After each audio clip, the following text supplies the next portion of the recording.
But if you mentor that rookie on day one, can you imagine what they're going to be in the next 5 years? When you put your arms over them, you take them under your wing and you train them on day one, you build up that confidence and establish leadership in them. Man, the sky's the limit for that individual.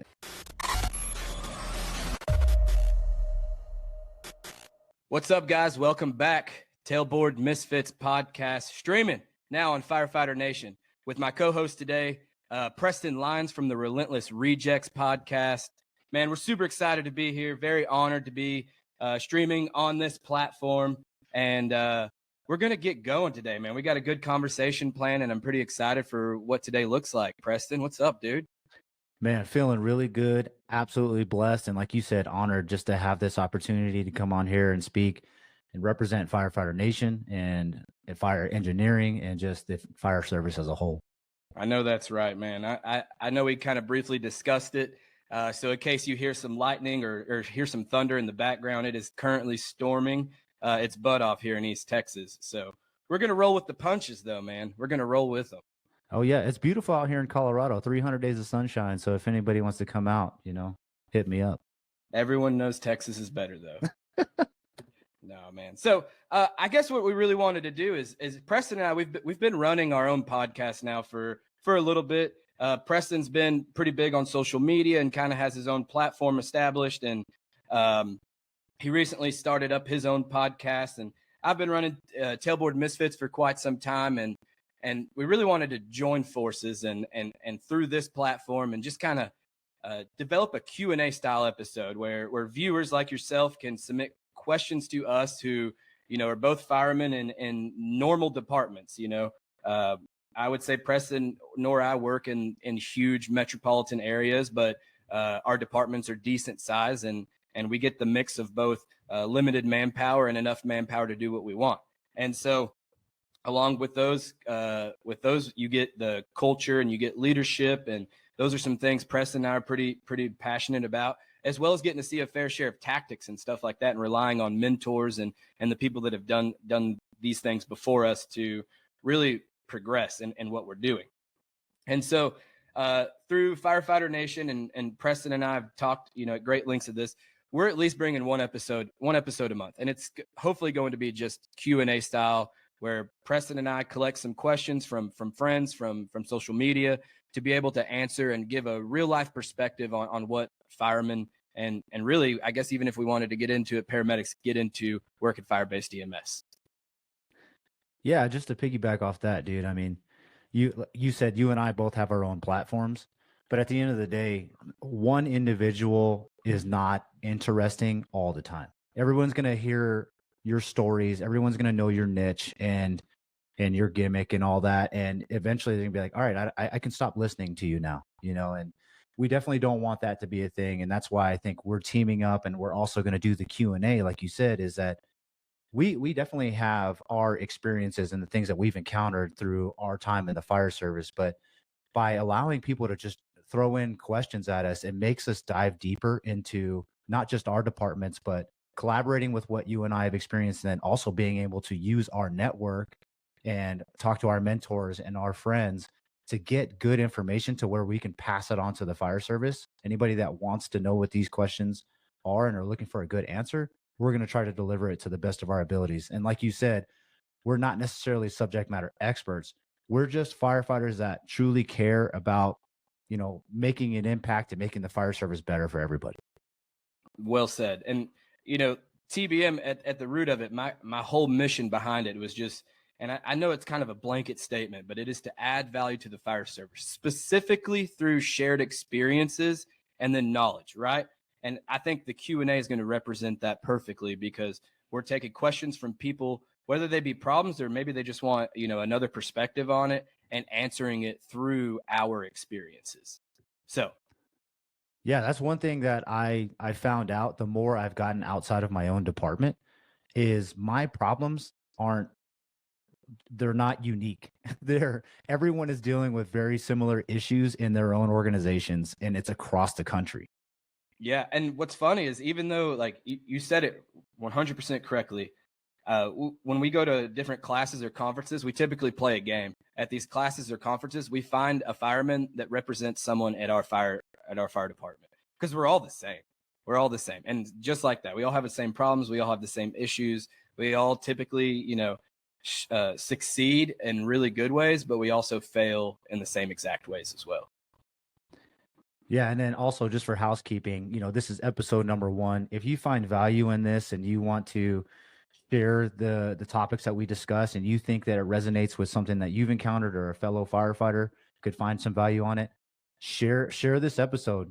Episode number 1, we want to get to episode number 2, but we need for the fan base to actually share that and spread the message. Absolutely. Share away. I'm going to kick it off straight to you, Preston. Are you ready? Right. I'm ready. So our good friend, shout out Michael Ramirez, he has a question. He said, we seek culture and leadership in the fire service. Can you give 2 examples of each and what that looks like at the firehouse level? And what do you do that represents each of those? All right. Examples. So culture for me is like that moment you walk into the firehouse, what type of energy are you feeling, right? Is everybody already sitting around the kitchen table, grabbing a cup of coffee, asking about how your off time was? We run a 4896. How, typical conversation is, how was your 4-day? What'd you do? How's your family doing? And I think that's indicative of your culture right out of the gate. Are people sitting down and having conversations with one another? Or when you walk into the firehouse, are people immediately just throwing their stuff in their room and starting to work on their own thing? You can definitely tell which culture you definitely want to be a part of. I think the fire service is extremely unique to any other organization in the world, and this is why it's so special to you and I, is that there is a brotherhood. This is supposed to be a family oriented environment that we're in, because when we go to run the emergencies, when the 911 calls drop, we need to be able to lean on each other and rely on each other.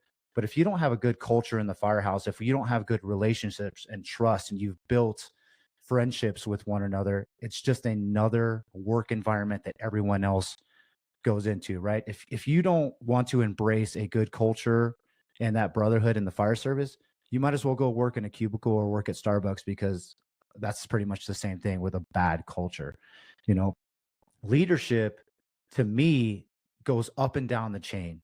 It doesn't matter if you're the most senior individual, highest ranked person, or you're day one probie, you are capable of leading at something, right? Let's take the probie, for example. The probie is just fresh out of academy. They've been grinding. They've been getting their ass kicked, wearing an SCBA pack and blacked out and doing all kinds of different stuff. They're probably in better shape than the majority of people in your crew. Yet we treat them like they're incapable of doing anything, right? It is dependent on us to mentor and teach those probies, but being able to allow that person to lead and teach us the things that they might have learned out of the academy, something that I didn't pick up 10 years ago when I went through an academy, I should be able to allow that person to lead. And that entire, it intertwines with mentorship as well. Same thing though, as the company officer. I think the company officer position is the most important position in the firehouse, because you do have a little bit of a say. You have authority to say, this is how things are going to be run in the firehouse. We're not going to just throw the mop at the probie and tell them to shut up. We're going to allow them to have a voice. We're going to, scale back their stories a little bit, because it's not going to be story times with the probie. But the company officer needs to make sure that there's good conversations happening around the firehouse, good training, everybody's working out, and then just having good conversations around the kitchen table. So with all that being said, for me, good culture in the firehouse that I've been a part of or actually tried to build is coming in on day one, saying hi to everybody, having an intentional conversation with somebody, looking at them in the eye, let them know like, hey, I actually care about what you have to say and how you're doing. And that starts with me. I have to be intentful with the conversations that I have. And then as far as leadership goes, even if I'm the most senior guy in there, when it comes to training or working out, I allow people to have a voice and say, hey, what do you guys want to train on today? Is anybody working on something? Teach me something. I may not know everything. I don't care. Like I said, if you're day one on here, teach me something. And that's where leadership and culture come together. Yeah. And I love what you said there, because there's a lot of stuff to take away from it. And at the end of the day, we had this conversation not too long ago in our group message. It's like, I think first and foremost, that company officer sets the level for the day, right? Now it's up to each individual to come in with the right attitude, right? Like your attitude is 100% your choice, and you can make that decision when you walk through the doors of the firehouse. But at the end of the day, when you're establishing a culture, that company officer is the first person that's going to say, this is how it's done today. And this is how we're going to do it from here on out.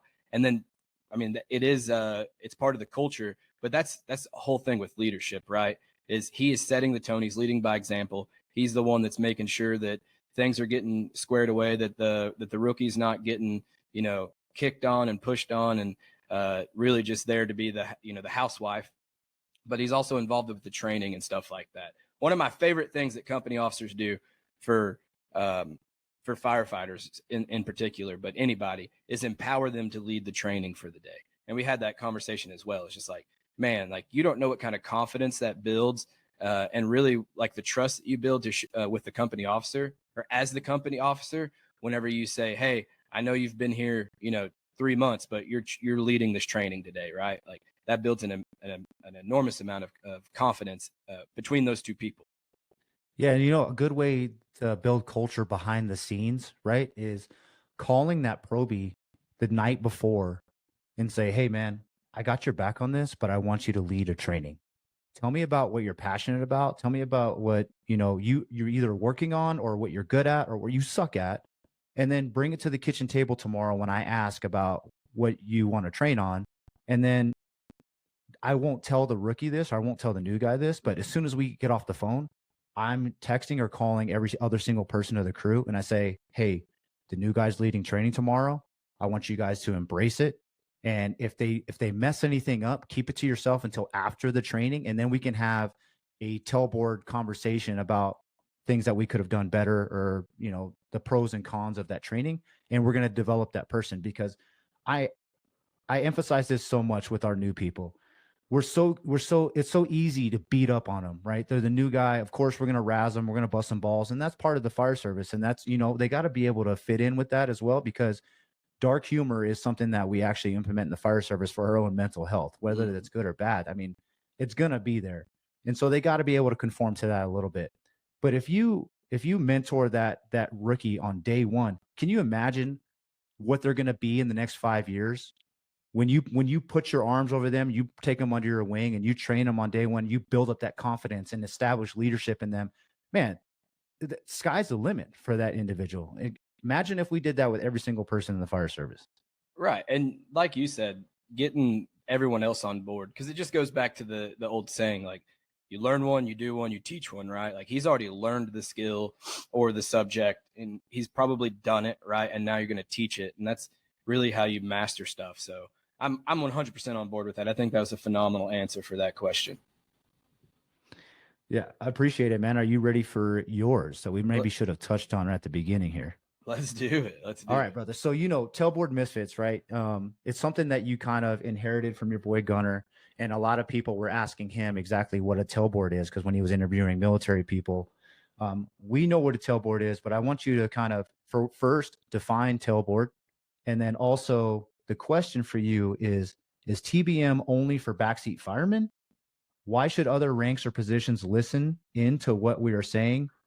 And go. Yeah. So in the literal sense, right? The tailboard is whoever's riding backwards that day. But that doesn't mean that everyone in that rig does not have the ability to be a tailboard for the day.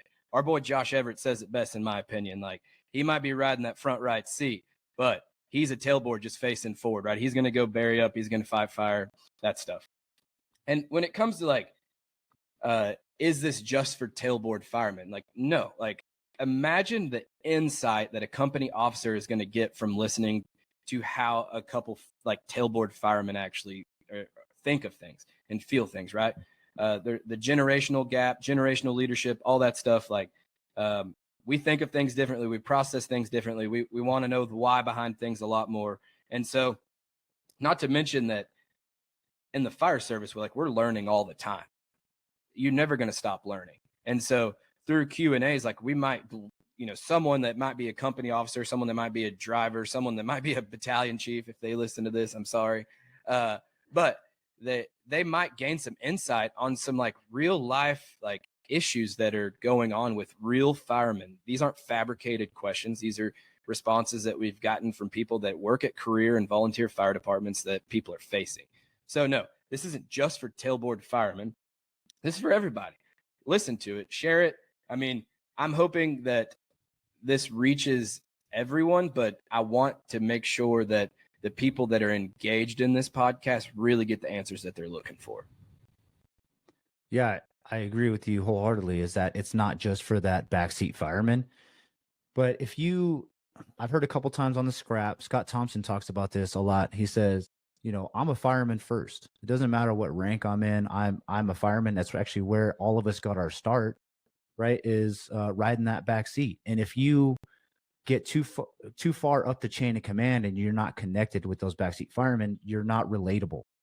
Your people, your backseat firemen, the black hats, they don't want to come to you, because when we come to you about our issues, things that we've talked about over the kitchen table, and you're just, you know, regurgitating SOP and policy back to me, like, okay, that you're not relevant. You're not in tune with what our gripes and complaints are.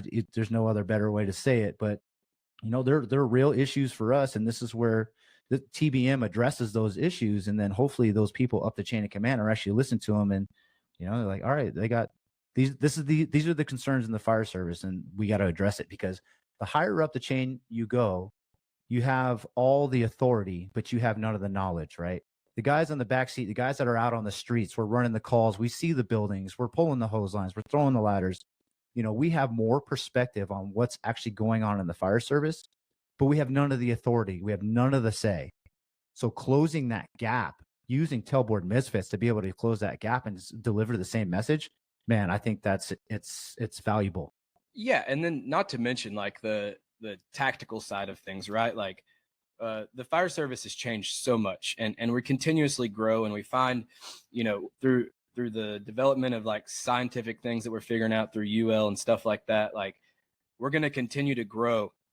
And as a company officer, you have to recognize that these things are being taught, right? Like they're being more introduced into the fire service. And so if you're not staying up to date with that, now you have a new tailboard fireman come in and they're doing some things that you've never heard of before in your entire life, right? Like what kind of turmoil is that going to create? So stay on top of things, right? And that's just another goal here, is just to really spread that kind of stuff.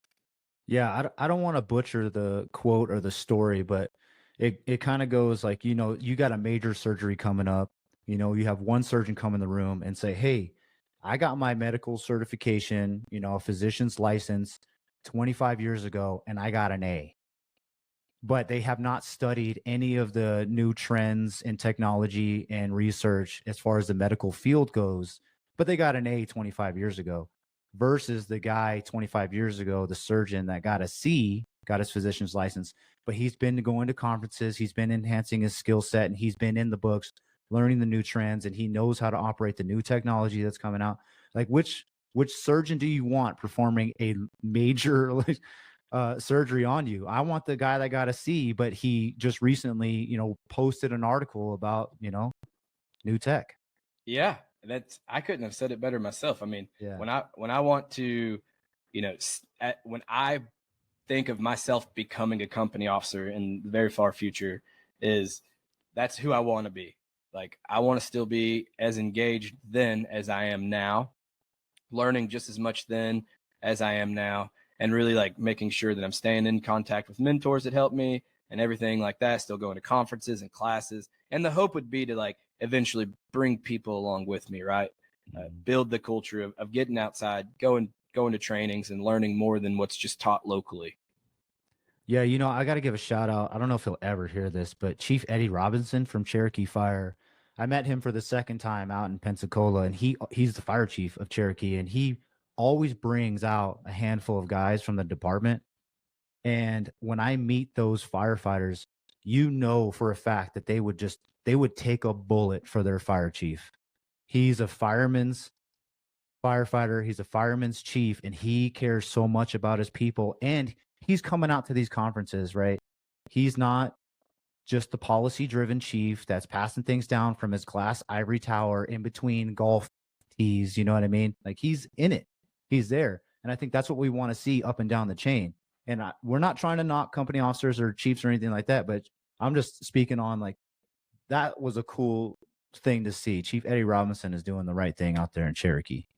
Yeah. What do you think he took, like the steps that he took to get that buy-in from his entire department, right? Like he's obviously there going to classes, and he's been able to go back to his department and explain the why and how the value has been added to him in his career. You know what I mean? Does that make sense? Yeah. Yeah. Like he's done a lot to be able to get those guys to regularly come to those conferences. And I think those people exist all across the fire service. You know, surely they exist in my life. I know they probably exist in yours, but those people are like always like out in front, and they have such a good way of explaining like why they go to these classes and why they're gaining the knowledge and stuff like that. Yeah, I love it, man. I love it. We'll touch more on that. I think that's going to be a big thing that we're going to have to keep letting people know, like, this is what TBM is all about, man. Yeah, we'll revisit it every single time. I want to move on because I'm curious on this one. All right. What do you think is your most passionate craft in the fire service, and why? I want you to answer it first, then I'll go. All right. For me, my most passionate craft, the thing that I care a lot about is as victim and firefighter drags and removal from the IDLH. My biggest fear is going in to search a structure and doing an extremely poor job, right? And I hope that it's changing, but I think a lot of us went through the fire service in academy, you know, everybody knows about it, like holding the boot of the guy in front of you and then rubbing the wall up and down as you're doing like a right-handed search. And it's good to look for a window or a vent or something like that, but we're neglecting the rest of the floor where a victim's more likely at. And I think firefighter rescue survey, on top of what the instructors are doing at all these conferences and mini conferences, is starting to change that. I think fire academies are starting to pick that up. But me personally, I never ever want to go in and do a search and do it poorly and miss a victim, and then 2 hours later during overhaul we find a charred up victim in the bathtub or something like that.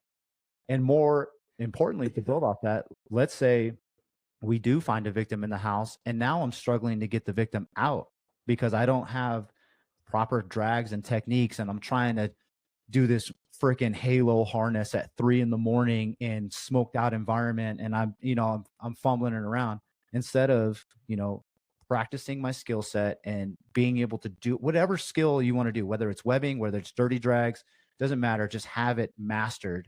So that way when someone is standing in the front yard saying my wife or my kid or whatever is in there, I can go get them. And I'm practicing that on a regular basis.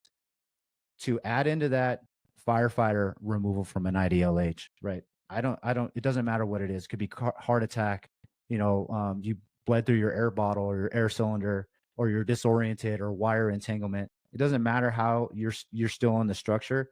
I have to be trained to get you out. And when I went through academy, it was always RIC crew activation, right? And then how long does it take for you to find that firefighter down in the structure, find their pass device, and then we go through this whole rigmarole of checking the mask and checking the line and checking the bottle and putting the RIC device on them. And where it should just be, get them the hell out of the IDLH, find an area of refuge, get them out a window, take them back out a front door. It doesn't matter, but have a game plan, practice it, understand the DRDs, the SCBA pack straps, whatever you use, you got to master that stuff. Because for a firefighter that you cannot get out of a structure, I probably know that person's family, and I have to face that person's family if I fail them in the IDLH, and I never want to do that. So for me, I'm always working on search and drags and carries. Dude, I love it because I'm pretty passionate about that as well. It's probably, as far as passion goes, it's probably number 2 on my list. And I'm the thing that I'm most passionate about in the fire service, like hands down, is nozzlemanship.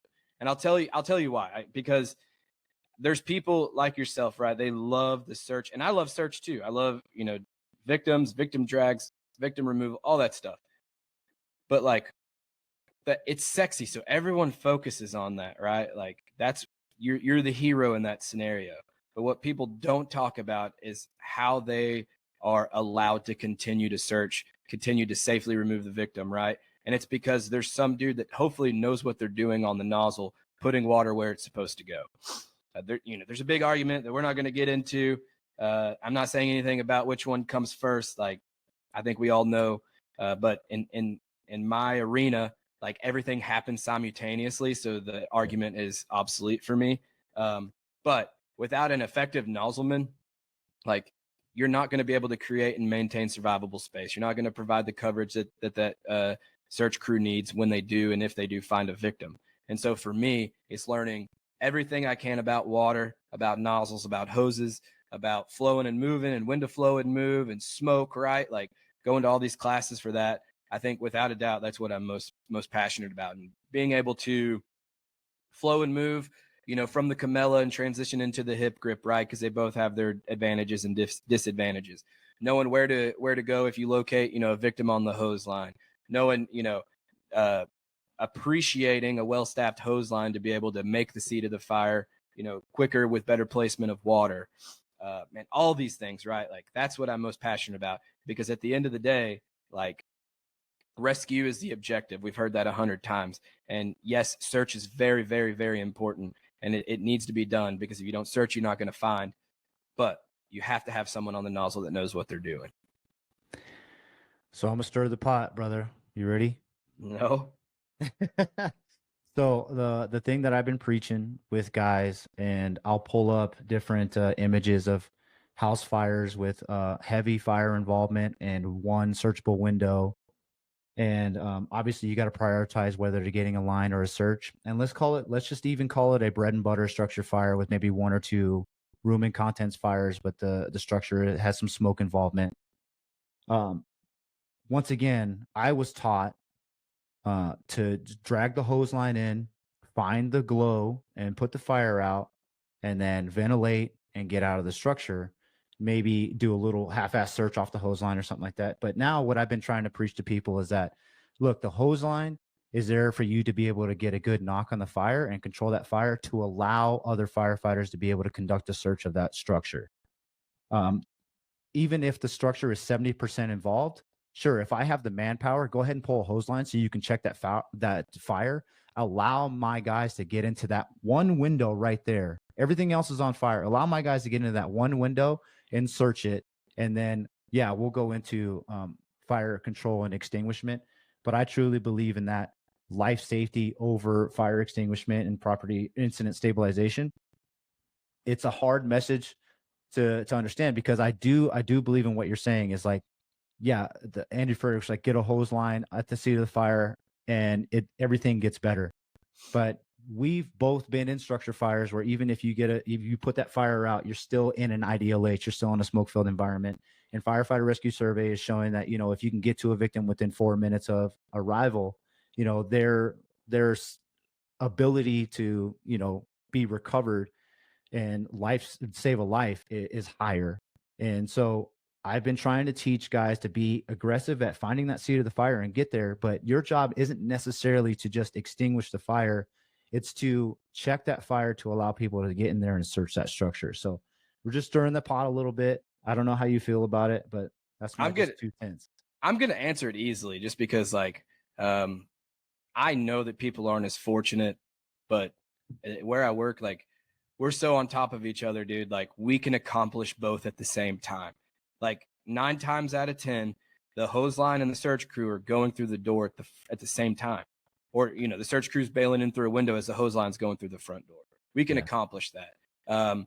We respond with 3 engines, 2 trucks, and a medic, along with 2 battalion chiefs. And so in most cases, I guess, the medic is typically assigned with the first due line, but in a situation like that, they're going to break off and search, right? It's just the way it is. And that's the easy cop out here. I don't disagree with anything that you're saying. My whole point in saying that is, and because of the reason why I'm passionate about that, is if I'm in your scenario that you're saying, and I have people bailing in through a window, you want me on the hose line, not someone that doesn't know what they're doing, right? The nozzleman's position is to facilitate the search, right? And so if he doesn't know Yes. what he's doing with correct placement of water and correct hose movement, like your guys are going to get jammed up. So people need to be just as passionate about flowing water as they do bailing in through windows. And that's where I think I think there's several people passionate about flowing water. I'm just saying that VES and search and window-based searches and victim drags, like that's the sexy stuff, right? We all want to do that, but we need to be just as passionate about flowing water.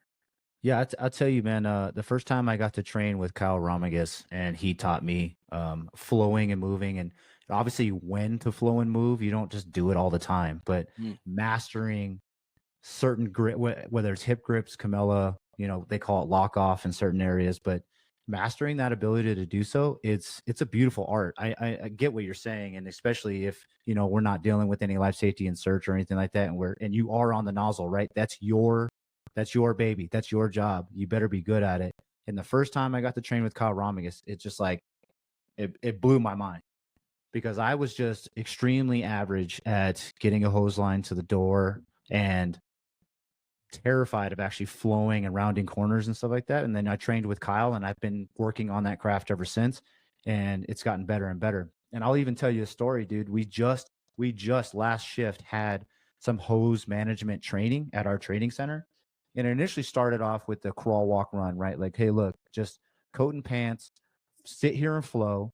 And now we're gonna flow, half bail, move, flow, and then now we're gonna flow, whichever position that you want to do, hip grip, clamp slide, any of that.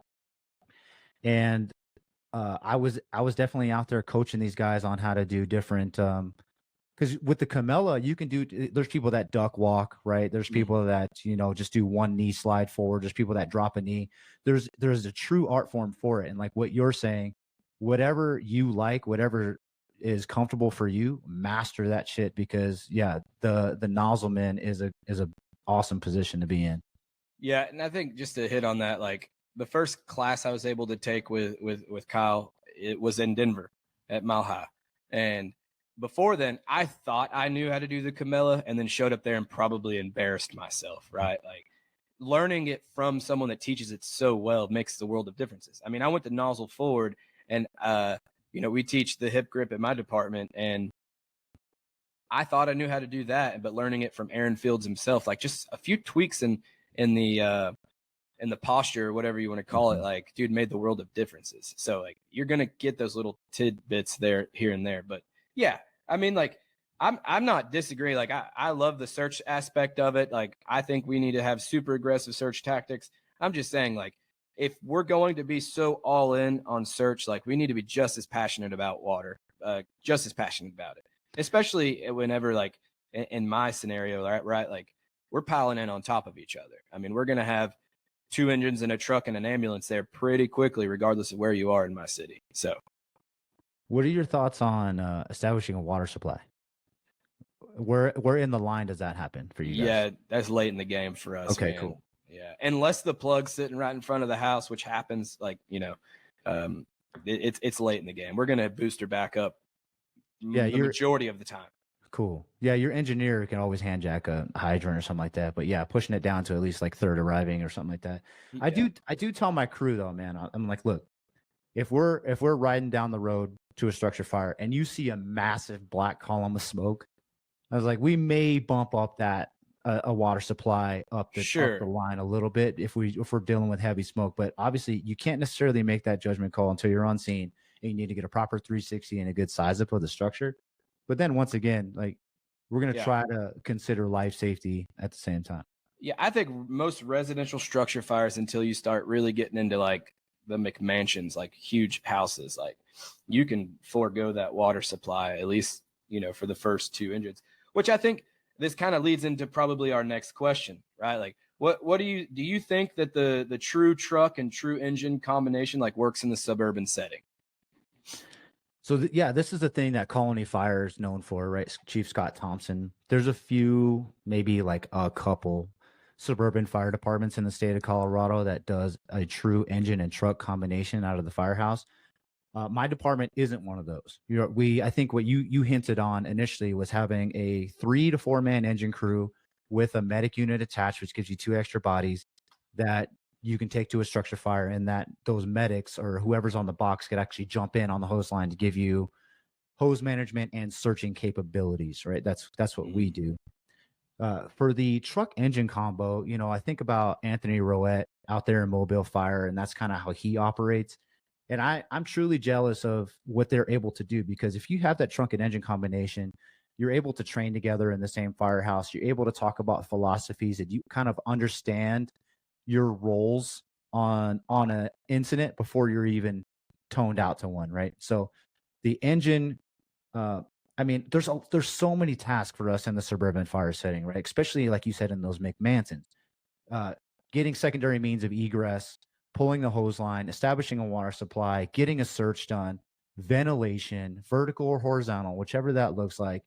It's a lot of task saturation that we have to accomplish, specifically on engines. We have in my department we have one truck or a quint that primarily operates as an engine. We're trying to embrace a truck culture, but it's not there yet. It's changing, but the idea of an engine and truck combination of the engine crew arriving, getting that hose line stretched, uh, being able to potentially establish a water supply easier and quicker, and then the truck company being able to acknowledge what they need to get done first, whether that's forcing the door, getting in there ahead of the hose line and doing a search, going above the fire floor, coordinating with the engine and saying, hey, this is where we're going. And this is where I like where Anthony Roette talks, is that being on the engine and you're on the nozzle and you're controlling that fire, when you lock eyes with that truck company officer and they say, we're going above the fire floor, which is a very hazardous, dangerous situation, you know that you guys can trust each other. The engine crew should understand we are not backing out of our situation until we know the truck is either off the floor above or we've got the fire under control. I think in the suburban setting, especially the way with building construction goes, these, like you said, these McMansions, architecture isn't necessarily the same as it used to be. The old construction's gone, the legacy, all that, it's kind of gone. Things are burning faster and hotter, and the layout of these homes, especially in parts of my jurisdiction, you can get lost and disoriented because you got 14-foot ceilings, giant open floors where a wall used to be. They've knocked it out. Now there's like a freaking, you know, a gym or play area. It's just something that if you had an engine crew that's specifically assigned for fire extinguishment and a truck company that's specifically assigned for tactical ventilation and search, I think the suburban setting truly would benefit off that, even though, you know, they're looking at Colony like they're the Cowboys, and Chief Scott Thompson embraces that wholeheartedly. But I wish that wasn't the case. I wish more suburban fire departments would embrace it as well. Yeah, I mean, like, the thing with that is the true trucks and the true engines, like, it's specifically from them, right? Like, I appreciate that. And what we would call that in my department is static assignments, which is what we used to run, right? So the truck guys are truck guys, the engine guys are engine guys. And I think it gives a much better opportunity to learn what your position is. Like, and I won't say the word, but I told you when you and I did our podcast, like, we have to learn both the engine and the truck, right? So naturally, there's going to be some gaps. Like, unless you really press in, like, it's going to be super hard, especially as a new guy, to know everything there is to know about engine work and then know everything there is to know about truck work to really be the best that you could possibly be. And so the way they do it, right, is those truck guys are truck guys and their engine guys are engine guys. Now, aside from one of their guys wanting to, like, step over to the truck, like, for the most part, they stay pretty true to that. I think he says it like, you know, if one of their truck guys goes down, they're not going to put an engine guy on the truck that doesn't know what he's doing. Like, the Dallas Cowboys don't put an offensive lineman for their backup quarterback for a reason, right? And when they show up on scenes, like, everything works so well. And, you know, it's not 100%, but I would say close to 90% in my department, right? We're not a very big department. We do respond with that true model, right? The engine's doing engine work and the trucks are doing truck work. I would say that the only difference is the way that our trucks are spaced throughout the city. That trucks, the first due truck's probably going to get ventilation. We go to the roof a lot, and probably the second due engine's probably going to get search, right? And so the second due truck is typically going to be RIT or something along those lines, depending on the fire. And so the model works, right? Like if it didn't, people wouldn't do it. And so I don't think it's overkill for suburban settings. I think it would work, very well for most departments if they really embraced it. I think the most fantastic thing that they do, right, is the true personnel as well, right? Like I said, their truck guys are truck guys. Their engine guys are engine guys. Like imagine how much better their engine firefighters are than someone that rides, has to rotate daily, right? So now they're trying to go back and forth between truck and engine, truck and engine, truck and engine. Not saying that it's a bad thing, but I think that those guys are probably a lot more proficient because they eat, sleep, and breathe like engine work or truck work. You know what I mean? Yeah, and to build off that, bro, like you're saying, like the truck guys are truck guys. They know what their expectations are, what's being asked of them on a fire scene, and same thing with the engine guys. So they know what to train on, they know what to build on. So that way, like I said, when the tones drop, everybody goes to work. There's no questions. There's less communication happening on the fire ground because everybody knows what their job is. Now, let me talk about the opposite of the truck and engine combination. Our fire department specifically, in the majority of the suburban fire departments, you generally have a 3-man engine with a 2-man medic crew. Let's talk about roles and responsibilities, not even fire related. EMS, it's a large part of our job. What is expected of you in EMS? For my department, we have to know 3 different protocols: hospital, Denver metro area, and our own department's protocols that we've established with our medical director. That's a lot already when you're talking about the algorithm that we have to follow with every single medical emergency, whether that's cardiac, stroke, trauma, environmental. It does, there's so many things that we need to be on top of. Dosage administrations and IVs and cardiac monitors, and everybody has to establish a role. And we were talking about this a little bit earlier. EMS, especially in the protocols, they do a very good job at breaking everything down in a step-by-step way. And then it also tells you what your proper dose is, how you're going to administer it. And I don't want to get too deep into the medic thing because the firefighters on here, especially the truckies, don't give a shit about what I'm saying right now. But imagine all the EMS as a whole, and now you're operating on an engine doing truck work and engine work with everything. So EMS, truck work, engine work, all in one firehouse with 5 guys. We can do it, but it's pretty tough. You're asking a lot for guys that probably only have a high school diploma. Let's be honest. If we were smarter, we'd be working for fucking SpaceX or something like that. So, we're simple, type A, aggressive guys that want to get after it, and this is a lot of stuff. And I will say it's a little bit of a sensitive topic, man, is in Colorado out here, we actually have 2 fire medics that one of them's actually, I think, going to prison for an EMS call. And you guys can figure out what call that is. I don't need to elaborate on it, but this stuff is real. This is stuff you have to be on top of your game. And so that is why I am a big fan of the truck engine combo, because it maybe takes a little bit of that stress to know everything all encompassing fire service and being able to execute proficiently. I mean, that's just another thing that the colony does well, is they have the paramedic only guys working on the ambulance, right? So that's a whole different subject. But yeah, no, I agree, right? Like if you have to know all 3, you have to know all 3. And that's what the situation that we're in my area. And we make it work and we do it well. And I think as firemen and type A personalities that we're going to do what we have to do with the hand that we're dealt. But I think that we could do it better. I think that's the main. Yeah, thing, that's the whole point of the question, right? Yeah. Yep. So our man Matt Valdez, bro, out here in San Antonio, he wanted us to talk about it. He said, explore the idea of being part of a larger cause and connecting with people for growth, right? I think it really, in the fire service, we sometimes forget that we're not confined to the 4 walls of our firehouse. I know everyone's heard that phrase a bunch, and we can expand outside of it, right, to something bigger. And not saying that we forget about the boys back home, but we can build relationship with people. We can be a part of something bigger than just our fire department. I think, man, I don't want to misquote him, but I think it's Rob Ramirez, and I love what he says. He says, I don't work for a fire department. I work for the fire service. Yes. And I think that's the essence of this question here, is the fact that we work for the fire service and not the fire department. So what does it mean to be a part of something bigger and getting that for growth? Well, let me ask you something real quick, dude. You said not too long ago the Mile High Fire Conference was your first conference. Did Mm. that just being there and networking with firefighters out there, did that open up some doors for you in your mind? Did you like have that like, oh my gosh moment of the fire service is much bigger than I thought? Yeah, absolutely. And I think really what a lot of so I have to speak on this. Like I work for a really squared away fire department, in my opinion, right? There might be people that have other opinions, but we do a lot of things really right, especially when it comes to tactics and the way we fight fire and stuff like that. And when I went there, there was a lot of like, holy crap, like we're doing a lot of the right things here. And we could get into that conversation, but it's just like that was only laid because people have attended classes way before I ever got there and brought that back to my firehouse or fire department.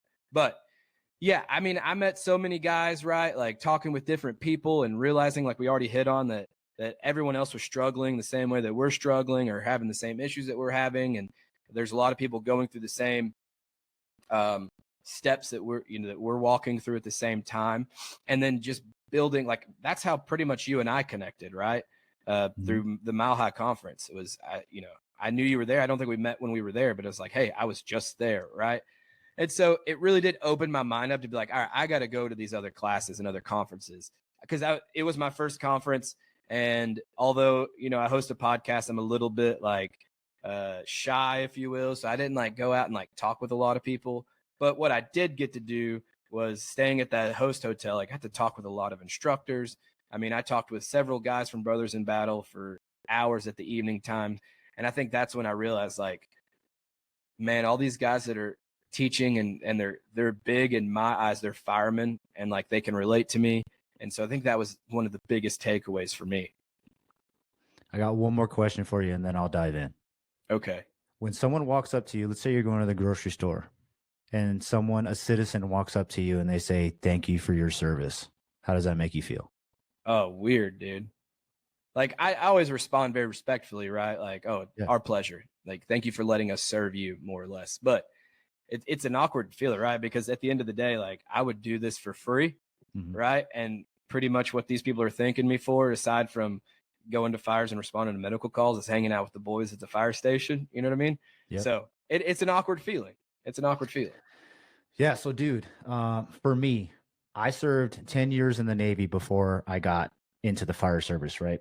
I tell everybody it was a natural progression for me to join the fire service. I didn't have this like super crazy why I joined. I didn't join the fire service because, the 9/11 and the brotherhood and all this stuff. I joined because in the Navy, everyone is taught firefighting skills. So I thought it was just a natural thing for me to go from a military organization to a paramilitary organization. But just to elaborate, I after my 10 years, I did what was asked of me, right? I followed my orders and didn't go above and beyond. I was not a student of I worked on the flight deck of aircraft carriers. I served in Japan on the USS Kitty Hawk and in San Diego on the USS Ronald Reagan. And I like to tell everybody if you watch the first 5 minutes of Top Gun, those guys in the yellow shirts with the wands and all that stuff, that was me. It was fun. But once again, I didn't go out of my way to become a true student of the craft. And I was more of a hot dog, like hot shot, fancy, flashy guy on the flight deck. And I was very proud of my skill set. But when I left, like my time was done. That was it. I had no impact. The people that I talked to that are in the Navy, my name is never brought up ever. They're like, oh yeah, I kind of remember that guy. He was okay, and now he's gone. So who cares? And the reason why now I am so passionate in the fire service to try and make some kind of impact and to network and to learn from these instructors and to even be a mentor from Joe Schmo, who's just now submitting his application into a department, and tell them like why I think this is the best place to be. This is the best organization. This is the best job on the planet. Is because I squandered my 10 years in the Navy. When someone comes up to me, especially when I was in the military, and they were like, "Thank you for your service," I'm like, I didn't do anything to earn that statement. And now if someone comes up to me as a firefighter at the grocery store and they say thank you for your service, I don't want to feel that way again. I want to be able to say, you know what? This is what I do. This is what I signed up for. I'm here to serve you. I do everything. I wake up and I brush my teeth thinking about the fire service and how I can help people in my community, because that's what fills my heart. That's what gives me purpose. I squandered that in the Navy, and I'm not going to do that shit in the fire service again. So to elaborate with what Matt Valdez is saying, who I absolutely love, and I got a chance to meet him face to face, one of the greatest people that I've met in the fire service who's making an impact, getting outside the walls and to network and like you said, being shy and not thinking that you are worthy of calling yourself a firefighter or to talk with these giants of the fire service, like throw that out the window. It doesn't matter where you are in your fire service career, whether you're 25 years in or you just got out of academy, you are a part of something bigger, and you need to understand that. You, like you said, your department, that is just a vehicle for you to serve. Is it a vehicle for you to be a firefighter? If you are not taking the time to perfect this craft, when it's all said and done, you are going to feel like you wasted your time, like you squandered your time and your opportunity. So don't waste it. Dude, the entire time you said that, something popped in my head.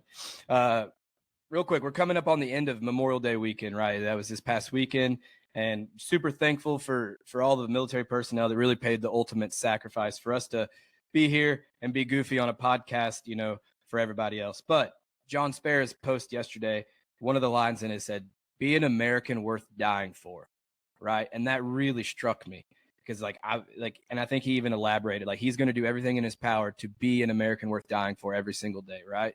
And I think that larger picture, that larger cause is really wanting to fulfill what we're here to do. And that's really to serve, right? Not just the public, but those around us and the men and women that we work with. But more specifically is at the end of your career. I love the way you said, at the end of my career specifically, like, I don't want to look back and see time wasted or opportunities missed, right? I want to be prepared when the time comes, right? And I want to look back and know that I made an impact on the fire service, right? Not my fire department, but the fire service. And that bigger cause, I think we would be doing a disservice not to mention our boys in the group message, because it's such a very great representation. Preston and I have a group message, and it's myself, two other guys from Texas, Michael Ramirez, Josh Everett. I don't know where Dylan's from. He's somewhere on the East Coast. He sounds like he's from East Texas, but he's not. He's like is he in one of the Carolinas? Potentially, I think so. Somewhere over there. Yeah. We got Greg, who's up in somewhere up north, like Minnesota, Michigan, something. Yeah. He's a Yankee. Joe, Pennsylvania, right? Who else am I missing? Oh, Cody. Yeah. Cody down in Florida, right? Like Cody on the box. And we're in this group message, and we feed off of each other daily, right? Like it's truly a blessing to be a part of something like that. And without being, you know, a little extroverted and putting ourselves into positions in classes and going to conferences and being involved in different things, like, we would never have that opportunity really to serve each other. And realistically, whether Preston wants to admit it, or I want to admit it, or anybody else in that group message wants to admit it, like, serve guys across the country in the fire service, right? Like, that's such a small thing. It doesn't have to be this grand, huge thing, but these small little things matter. I hope that makes sense. Yeah. And building up that tribe, like you're saying, like, we have our tribe. We're able to talk about other things outside of the fire service, right? We've been talking about kids and spouses and things I don't even talk with people in my own department about. You know, I have my group of people. We have our group that we can actually bring all of our problems. I mean, shout out to Ram. He just had a baby girl less than a week ago, and we're FaceTiming, smoking cigars in celebration of him being having a new baby. He's already a father, but now he's got another mouth to feed. Yeah. But dude, I mean, where else do you get that other than, you know, the fire service? Yep, the fire service. Absolutely. Emphasis on the fire service. Yes, the fire service. Preston, bro, we're coming up on an hour. I think we've hit just about every question we wanted to ask. Closing it out here, guys. Like Preston said at the very beginning, if you found value in this episode, which I really hope you did, please just do us a favor and share the message. Send it to your crew, send it to your chief. I don't care. Just share the message if you found value in this. We're going to be back with more questions. We're going to be back with some guests. So, Preston, brother, anything else? Yeah, absolutely. So obviously we're going to try to turn this into a Q&A on a monthly basis. So if you have questions for us, if you want it to be answered on the podcast, hit me up at the Relentless Rejects on Instagram and John Velez at. Yeah, Tailboard Misfits. All right. Yeah, send your questions in. I mean, otherwise I'm going to make one up and say that someone sent it to me. So I don't want to do that.